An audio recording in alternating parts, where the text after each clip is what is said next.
அந்த டைம் வந்து நாங்கள் தங்கியிருந்த ஹோட்டலில் தான் மும்பை இந்தியன்ஸ் டீம் எப்போவுமே தங்குவாங்க. ஸோ நிறைய தடவை பார்ப்பேன். அந்த எல்போக்கு தான் ரொம்ப ஒர்க் பண்ணிகிட்டு இருப்பார் ஜிம்மில் ஆர்ச்சர். ஒரு ஸ்டேஜில் இங்கிலாந்துலேருந்து ஒரு ஸ்பெஷலிஸ்ட் வந்தாங்கன்னு நினைக்கிறேன். அதுக்கப்புறம் முடியலன்னு சொல்லிட்டு அனுப்பிட்டாங்க. நம்ம ஒரு ஃபேனாக இப்படி இருக்குமோ அப்படி இருக்குமோ நம்ம பேசிக்கிட்டு இருக்கோம். பட் கடைசியில் எல்லாரும் they're getting pay to what to do and match ஜெயிக்கணும் தான் வருவாங்க. ஸோ யுனைட்டடாக இருப்பாங்க. அதில் ஒரு சந்தேகமும் வேணாம் நமக்கு. ஆரம்பத்தில் நம்ம ஒரு இதெல்லாம் மீடியா ஸ்பெகுலேஷன் ப்ளஸ் ஃபேன்ஸ் தான் இப்படி பேசிக்கிட்டு இருக்கோம். அவ்வளோ பெரிய டீமு, எல்லாருமே சேர்ந்து விளையாடின பிளேயர்ஸ். எனக்கு தெரிஞ்சு அந்த மாதிரி அனிமாசிட்டி ஆன் ஃபீல்டில் ரிஃப்ளெக்ட் ஆகாதுன்னு நான்.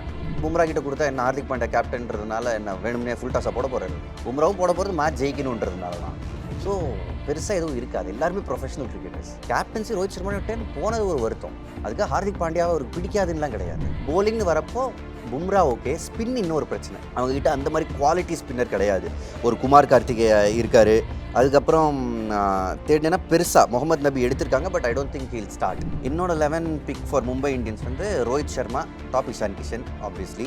நம்பர் 3ல ஹார்திக் பாண்டியா, அவர் தான் கேப்டன்றதுனால சூரியகுமார் யாதவ் நம்பர் 4 போகலாம். ஹாலிடேஸ்னாலே அது நம்ம ஜிடி ஹாலிடேஸ் தான். குவி, இந்தியாவின் தலை சிறந்த vernacular edtech brand, skilling everyone everywhere. Mumbai இந்தியன்ஸை பற்றி பேசும்போது நம்ம ஆல்ரெடி பேசணும் சார், கேப்டன்சியில் இவ்வளோ பிரச்சனை இருக்குது, ஸோ இங்கே வந்திருக்காங்க அப்படின்னு. ஸோ டீம் வந்து ஒரு யுனைடெட் அப்படிங்கிறது ரொம்ப முக்கியம் இல்லை. இப்போ ரோஹித் சர்மாவுடைய கைகளில் அந்த டீம் வந்து பயங்கர ஸ்ட்ராங்காக இருந்தாங்க, ஒன்றா இருந்தாங்க. ஸோ அந்த ஒற்றுமை இருக்குமா அந்த சீசனில்? நிச்சயமாக இருக்கும். எல்லாருமே ப்ரொஃபஷனல் கிரிக்கெட்டர்ஸுங்க. நம்ம வந்து இப்போ நம்ம ஒரு ஃபேனாக இப்படி இருக்குமோ அப்படி இருக்குமோ நம்ம பேசிக்கிட்டு இருக்கோம். பட் கடைசியில் எல்லாரும் they're getting pay to what to do and match ஜெயிக்கணும் தான் வருவாங்க. ஸோ யுனைட்டடாக இருப்பாங்க. அதில் ஒரு சந்தேகமும் வேணாம் நமக்கு. ஆரம்பத்தில் நம்ம ஒரு இதெல்லாம் மீடியா ஸ்பெகுலேஷன் ப்ளஸ் ஃபேன்ஸ் தான் இப்படி பேசிக்கிட்டு இருக்கோம். அவ்வளோ பெரிய டீமு, எல்லாருமே சேர்ந்து விளையாடின பிளேயர்ஸ். எனக்கு தெரிஞ்சு அந்த மாதிரி அனிமாசிட்டி ஆன் ஃபீல்டில் ரிஃப்ளெக்ட் ஆகாதுன்னு நான் நினைக்கிறேன். ஓகே. ஏன்னா இப்போ பும்ரா கூட சில இன்ஸ்டாகிராம் ஸ்டேட்டஸ் நம்ம லவ் ஃபெயிலியர் ஆனால் போடுற மாதிரி ஸ்டேட்டஸ் எல்லாம் போட்டு அவர் தான் அந்த மீடியாக்களுக்கெல்லாம் தீனி போட்டுக்கிட்டு இருந்தாரு. ஆமாம், நம்பிக்கை அப்படி இப்படின்னு. ஸோ அதெல்லாம் இதுக்கா இருக்குமா இல்லையாங்கிற சந்தேகத்தை அப்போ அவரே கிளப்பிடுற மாதிரி ஆயிடுச்சு இல்லை? அது இருந்துச்சு. பட் எனக்கு தெரிஞ்சு ஆன் ஃபீல்டில் இப்போ இறங்கி பும்ரா கிட்ட கொடுத்தா என்ன ஹார்திக் பாண்டியா கேப்டன்றதுனால என்ன வேணும்னே ஃபுல் டாஸாக போட போகிறாரு. பும்ராவும் போட போகிறது மேட்ச் ஜெயிக்கணுன்றதுனால தான். ஸோ பெருசாக எதுவும் இருக்காது. எல்லாருமே professional cricketers. Captaincy Rohit Sharma போனது ஒரு வருத்தம். அதுக்காக ஹார்திக் பாண்டியாவை அவருக்கு பிடிக்காதுன்னெலாம் கிடையாது. சேர்ந்து அவ்வளோ விளையாடி இருக்காங்க, சேர்ந்து அவ்வளோ மேட்ச் ஜெயிச்சு கொடுத்துருக்காங்க. இந்தியன் டீமுக்காக இருக்கட்டும், மும்பை இந்தியன்ஸ்க்காக இருக்கட்டும். ஸோ நம்ம தான் இந்த மாதிரி நமக்கு மசாலா கிடச்சிருக்குன்றதுனால நம்ம பேசிக்கிட்டு இருக்கோமே தவிர ப்ரொஃபஷனல் கிரிக்கெட்டர்ஸ் ஈஸியாக ஹேண்டில் பண்ணிடுவாங்க. ஓகே. ஸோ போன வருஷம் பார்த்தீங்க அப்படின்னா மும்பை வந்து ஒரு டெட்லி காம்போ வேணும் அப்படின்னு பும்ரா அண்ட் ஆர்ச்சரை எடுத்தாங்க. ஸோ பெரிய டார்ச்சர் அமைஞ்சிருச்சு ஆர்ச்சர் எடுத்தது. அவங்க ஆசைப்பட்டு எடுத்தாங்க. ஆனா பும்ரா ஒரு சைடு கொஞ்சம் காயம் காரணமாக பெருசா ஆட முடியல. இன்னொரு சைடு ஆர்ச்சர் வள்ளலா தெரிந்தாரு. மேட்சஸே ரொம்ப கம்மியாக தானே ஆடினார். ஒரு பெரிய எல்போ இன்ஜுரி இருந்துச்சு. அந்த டைம் வந்து நாங்கள் தங்கியிருந்த ஹோட்டலில் தான் மும்பை இந்தியன்ஸ் டீம் எப்போவுமே தங்குவாங்க. ஸோ நிறைய தடவை பார்ப்பேன். அந்த எல்போக்கு தான் ரொம்ப ஒர்க் பண்ணிகிட்டு இருப்பார் ஜிம்மில் ஆர்ச்சர். ஒரு ஸ்டேஜில் இங்கிலாந்துலேருந்து ஒரு ஸ்பெஷலிஸ்ட் வந்தாங்கன்னு நினைக்கிறேன். அதுக்கப்புறம் முடியலன்னு சொல்லிட்டு அனுப்பிட்டாங்க. ஆர்ச்சரை இப்போதைக்கு அவர் ஃபிட் இல்லை அப்படின்றதுனால அது ஒரு பிரச்சனை இருந்துச்சு. கண்டிப்பா. இப்போ அந்த ஆர்ச்சர் இல்ல அப்படிங்கிறப்போ, இப்போ அந்த பவுலிங் ஸ்பாட்ல ஒரு ஹெவியான ஒரு ஆள் இருந்தா ஓகே அப்படின்னு யோசிச்சுட்டு இருந்தாங்க. இப்போ இவங்க கூட ஸ்டார்க்குக்கு ஆரம்பத்துல போனாங்க. ரொம்ப அக்ரெசிவான ஃபாஸ்ட் பவுலர்ஸ தேடிட்டு இருந்தாங்க. ஆனா கூட கடைசியில பார்த்தீங்கன்னா, மதுஷங்கா அப்படின்னு சில நல்ல குவாலிட்டியான பவுலர்ஸ எடுத்த மாரி தோணுது. ஸோ மும்பை லைனப்ப பார்க்கும்போது உங்களுக்கு பேப்பர்ல எப்படி இருக்கு? செம்மையாக இருக்குது. Especially quality of Indian players. Top 5 வெறும் இந்தியன்ஸ். இந்த மாதிரி வேறு எந்த டீமுக்கும் அமையாது. சாலிட் மேட்ச் வின்னர்ஸ் எல்லாருமே. அவங்களோட நாளில் மேட்சை ஈஸியாக துண்டாக ஜெயிச்சு கொடுப்பாங்க. அந்த மாதிரி பிளேயர்ஸ் இருக்காங்க. போலிங்னு வரப்போ பும்ரா ஓகே, ஸ்பின் இன்னொரு பிரச்சனை. அவங்ககிட்ட அந்த மாதிரி குவாலிட்டி ஸ்பின்னர் கிடையாது. ஒரு குமார் கார்த்திகே இருக்கார். அதுக்கப்புறம் தேடினா பெருசாக முகமது நபி எடுத்திருக்காங்க. But I don't think he'll start. அவர் வந்து கண்டிஷன்ஸை பார்த்த லக்னோ இல்லைனா சென்னை மாதிரி கண்டிஷன்ஸில் தான் அவரை வந்து ஆட வைப்பாங்க. ஸோ அங்கே ஒரு பியூஷ் சாவ்லா இருக்கார். அவர் மட்டும்தான். ஏன்னா அவரோட பெட்டர் போலர்ஸ் அவங்களுக்கு கிடைக்கல. அண்ட் பியூஷ் சாவ்லா நல்லா பண்ணிட்டாரு. ஸ்ரேயஸ் கோபாலும் அந்த லைன்ல இருக்காரு. பேக்கப்பாக இருப்பார் பியூஷ் சாவ்லாக்கு. ஓகே. ஸோ இப்போ நீங்க சொல்லும்போது பேப்பர்ல பார்க்கும்போது ஃபர்ஸ்ட் 5 லைனுங்கிறது, அதுவும் இந்தியன்ஸ் அப்படிங்கிறது யாருமே யோசிச்சு கூட பார்க்க முடியாது. எல்லாருமே ஒரு ஓப்பனர் தேடுவாங்க, ஏதாச்சும் ஒரு ரோலுக்கு தேவைப்படும். ஸோ இது எவ்வளோ ப்ளஸ்ஸா இருக்கும் அவங்களுக்கு? மிகப்பெரிய ப்ளஸ்ஸாக இருக்கும். இன்ஃபேக்ட் அவங்க என்ன பண்ணலான்னா, இப்போ வந்து 3 ஃபாரினர்ஸை நீங்கள் பிளேயிங் 11ல் வச்சுருந்தீங்கன்னா, ஓவர்சீஸ் பிளேயரை நீங்கள் இம்பாக்ட் பிளேயராக எடுத்துகிட்டு வரலாம். அந்த ஆப்ஷன் கூட இருக்குது அவங்களுக்கு. ஓவர்சீஸாக இப்போ வந்து அவங்க ஃபஸ்ட்டு போலிங் போடுறாங்கன்றப்போ பியூஷ் சாவ்லாவை ஆட வச்சுட்டு 3 ஃபாரினர்ஸை உள்ளே வச்சுட்டு 3 ஃபாரினர்ஸ்னால் நான் சொல்கிறது ஒரு பேரன் டாஃபோ, ஒரு ஜெரால்ட் கோட்ஸி, ரொமாரியோ ஷெப்பர்டை மட்டும் ஆட வச்சுட்டு பேட்டிங் ஆடுறப்ப டிம் டேவிட் இறக்கலாம். நீங்க கோட்ஜியை பத்தி சொல்லும்போது கோட்ஜிக்கு வந்து சிஎஸ்கே போவாங்க அப்படின்னு சொன்னாங்க. ஏன்னா சவுத் ஆப்பிரிக்கா ஆப்பிரிக்கா அதே டீம். ஒரே டீம். ஸோ இன்னொன்னு அவர் வந்து பேட்டிங் கேப்பபிலிட்டியும் இருக்கு. ஸோ ஒரு பெரிய ரோல் உள்ள வருவாரா? நிச்சயமா வருவாரு.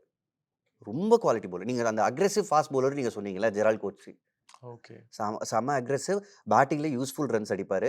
ஒரு ஹேண்டி லோவர் ஆர்டர் பேட்டர். நிச்சயமா அவர் இருப்பாருன்னு நினைக்கிறேன். ஓகே. இப்போ மும்பை அப்படிங்கிறது பார்த்தீங்கன்னா, அந்த 2021க்கு முன்னாடி வரைக்கும் ஒரு எவ்ரி 2 இயர்ஸ்க்கு ஒரு ஆட்ட கப் அடிச்சிருவாங்கப்பா அப்படிங்கிற அளவுக்கு ஒரு பயங்கரமான டீம். இப்பவும் நம்ம அண்டர் எஸ்டிமேட் பண்ண முடியாது. ஆனா ஒரு 3 வருஷமா அவங்களால ஒரு பெரிய லெவல்ல இப்ப கப் அடிக்கிற அளவுக்கு அவங்களால விளையாட முடியல அப்படிங்கிறப்போ, இப்போ ஈஸியா சில பேர் வந்து ஓகே மும்பை அவ்வளோதானா அப்படிங்கிற மாரி கேட்கறாங்க. அப்படி ரைட் ஆஃப் பண்ண முடியுமா மும்பைய? நிச்சயமா முடியாது. இப்ப நீங்களே இவ்வளோ ரீசன் சொல்லிட்டீங்க. அதுக்கப்புறம் உங்க பழைய கேள்வி தான் எனக்கு ஞாபகம் வருது. கேப்டன்சி மாத்துனாங்களே இது கரெக்ட்டா அப்படின்னு. நிச்சயமா இருக்கு. சூப்பர் டீமுங்க. அவங்க நல்லா விளையாடணும். அவ்வளோதான். இதுக்கு முன்னாடி தோத்ததுக்கு கூட டீமெல்லாம் காரணம் சொல்ல முடியாது. பிளேயர் அவைலபிலிட்டி அண்ட் பெர்ஃபார்மன்ஸ் அவ்வளவு நல்லா இல்ல. ஒரு சில மேட்சஸ் வந்து டுகெதரா ஒரு 4, 5 மேட்சே தோத்துட்டாங்க. ம். ஆரம்பத்துல ஒரு 5 ஆமா. மேட்ச்லாம் தோத்த சீசன்லாம் ஆமா இருக்கு. இருக்கு. ஸோ மொமெண்டமே அவங்களுக்கு வந்து கிடைக்கல. இன்னொன்னு போன வாட்டி கூட அப்படி தோத்து கிட்டத்தட்ட செமிஃபைனல்ல ஜெயிக்கிற அளவுக்கு உள்ள வந்துட்டாங்க. And big match players Mumbai Indians. கண்டிப்பா. ஸோ உங்களுடைய 11 பிக் யாரு? என்னோட 11 பிக் ஃபார் மும்பை இந்தியன்ஸ் வந்து Rohit Sharma, top Ishan Kishan obviously. Number 3ல ஹார்திக் பாண்டியா, அவர் தான் கேப்டன்றதுனால சூரியகுமார் யாதவ் நம்பர் 4 போகலாம். அப்படியா? இப்ப ஃபினிஷர் ரோல் தான் எப்பவுமே வருவாரா? ஆனா 3ஆ வருவாரா? குஜராத்துக்கு அவர் வந்து நம்பர் 3 தானே ஆடினாரு. அவர் கேப்டன்றப்போ அவர் அதை தான் ப்ரிஃபர் பண்ணாரு. ஸோ இதுலேயும் அவர் தான் கேப்டன்.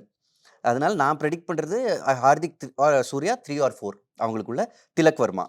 திலக் வர்மா எப்படின்னா இப்போது இஷான் கிஷன் அவுட் ஆயாச்சுன்னா திலக் வர்மா இன்னும் கொஞ்சம் மேலே வர வாய்ப்பு இருக்குது. லெஃப்ட் ஹேண்டர் உள்ளே வேணுன்றதுக்காக.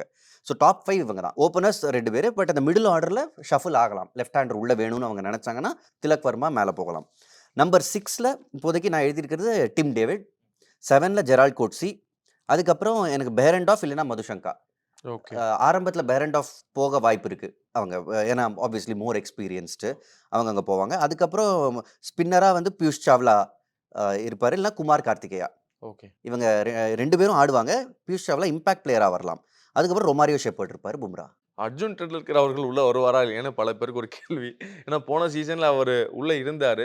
இன்னொன்னு நிறைய பேர் என்ன நினைச்சாங்க அப்படின்னா, மும்பை வந்து அவர விட மாட்டாங்க. எப்படியாவது குரூம் பண்ணி ஒரு பெரிய பிளேயர் ஆக்கிருவாங்க. இல்லைன்னா ஒரு இம்பார்ட்டன்ட் பிளேயரா கொண்டு வந்துருவாங்கன்னு நினைக்கும்போது, ஏதோ ஒரு இடத்துல மிஸ் ஆற மாரியே இருக்கே. அவரு உள்ள வர முடியுமா? வருவார், வாய்ப்பு இருக்குது. ஆனால் ஸ்டார்டிங்கில் இருக்க மாட்டார். வேற யாராவது ஒரு போலர் நடுவில் ஸ்லிப் ஆனாங்கன்னா வேணா வாய்ப்பு இருக்குது. ஏன்னா இப்போதைக்கு அவங்களோட போலிங்கில் நான் வச்சிருக்கிறது பும்ராவை தவிர பும்ரா ஃபாஸ்ட் போலர்ஸ்னு வரப்போ எல்லாருமே வெளிநாடு பிளேயர்ஸ் வெளிநாட்டு பிளேயர்ஸ் தான் இருப்பாங்க. ஸோ எனக்கு தெரிஞ்ச ஆரம்பத்தில் சான்ஸ் ரொம்ப கம்மி. போக போக நடுவில் ஒரு 2 மேட்சஸ் கிடைச்சா ஆச்சரியப்படுறதுக்கு இல்லை. ஆகாஷ் மதுவாலாவும் போன சீசன்ல திடீர்னு ஒரு பிக்கா வந்து பயங்கரமா ஐயோ, விளையாண்டாரு. அவரை விட்டேனே. அவர் இருப்பார், நிச்சயமா இருப்பார் ஆகாஷ் மத்வால். சூப்பர். ஸோ இப்போ இங்க சிஎஸ்கே வந்து ஒரு குட்டி மலிங்கா வச்சிருக்கிற மாதிரி நாங்களும் எடுக்கிறேன்டா, நாங்க தான்டா அவங்களுக்கு வந்து ஓனர் அப்படிங்கிற மாதிரி ஒரு துஷாரா அப்படிங்கிற மலிங்காவையுமே player இப்போ எடுத்திருக்கு. எடுத்தாச்சு. அவர் இப்போ ஆர்ஆர்லேருந்து இங்கே தவிட்டார் போலிங் கோச்சா. ஆமா. ஸோ இப்போ அவரை வந்து ஸ்டார்டிங்ல உள்ள கொண்டு வருவாங்களா? ஒரு மலிங்கா மாதிரியான ஒரு ஸ்பேஸ் அவருக்கு கிடைக்குமா? ஸ்டார்டிங்கில் எனக்கு தெரிஞ்சு கஷ்டம். அவர் வந்து இங்கே துபாயில் ILT20ல ஒரு சில மேட்சஸ் கிடச்சிச்சு.